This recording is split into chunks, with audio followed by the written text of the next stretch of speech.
Green Card Sponsor Income Requirements, 2022. In order to qualify for a green card, an applicant's sponsor, either a U.S. citizen or current green card holder, must be prepared to accept full financial responsibility. This is done by signing an affidavit of support, also known as Form I-864. For a deeper dive into this form, check out the links in our description. The financial sponsor must have an annual income that's at least 125% of the federal poverty guidelines, assuming that the sponsor is not in active military duty. Income requirements increase based on family size, as shown by the chart. Residents of Alaska and Hawaii will have higher income requirements than those living in the lower 48 states, D.C., and other U.S. territories.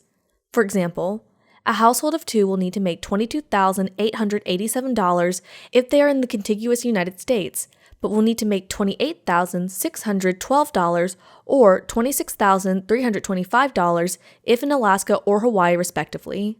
These numbers can jump as high as $72,862 for a family of 8 living in Alaska.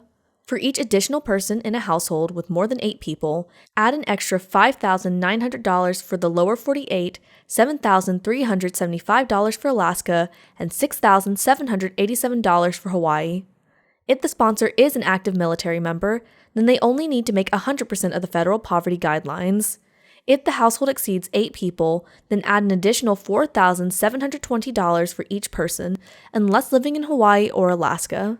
To calculate the number of people in your household, you must include yourself, the sponsor, your spouse or relative, the green card applicant, any unmarried children under the age of 21, anyone else you claim as a dependent on your tax return, anyone who will be applying for a green card and arriving in the United States with your spouse, anyone else you're sponsoring on a separate affidavit of support.